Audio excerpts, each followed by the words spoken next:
Good morning, class CIS 606. My name is Kelly, and this presentation is about big data involving COVID-19 impacts on business closures.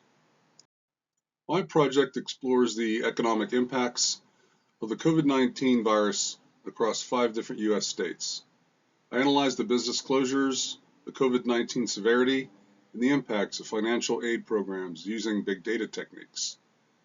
To handle millions of records effectively, I use parallel computing, Python, and Azure storage.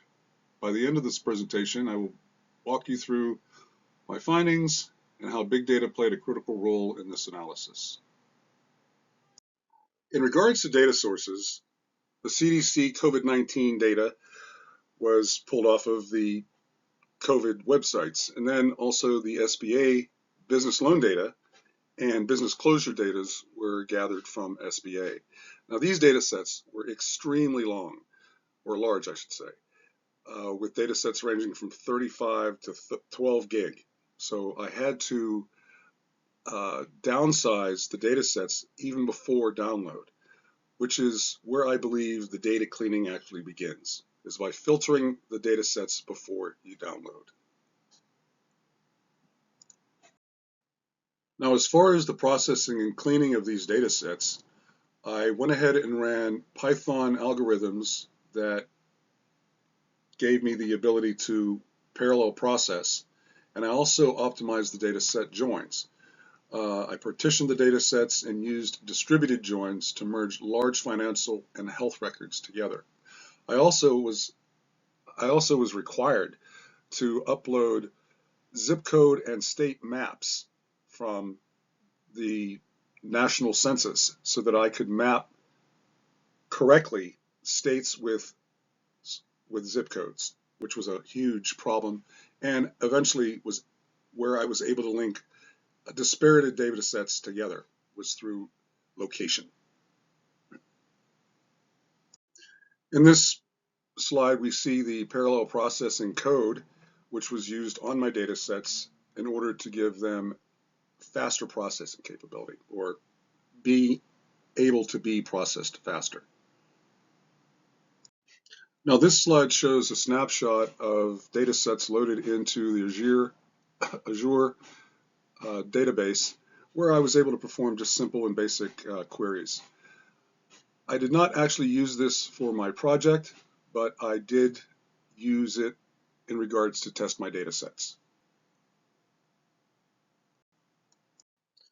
Now, after I was finally able to get my data sets straight and that they were all relational and could be cross queried, I came up with some results, and they showed me that COVID-19 did not strongly correlate with business closures, but economic aid had minimal impact on preventing closures.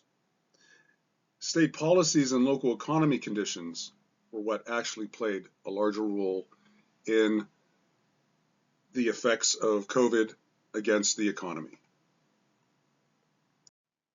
In conclusion, I learned that cleaning the data sets begins even before you download the data sets. This is one of the big problems that I had initially, and wasted a lot of time with timeouts and the transfer just crashing. So filter as much out of the data sets as I possibly could, and defining what columns or labels that I need to cross query other data sets. Try to find data sets with column names and labels that match, or at least come close to matching. Also, big data techniques significantly improve the efficiency of how the queries run and how your data sets are used and parsed. Tools like Apache, Python, and Azure and Table are essential to presenting the data for critical decision making. Without using these types of tools with large data sets, a company or an organization is blind unless they have visualizations that actually tell what's going on. Thank you for listening to my proposal or my project, and thank you very much. Have a good day.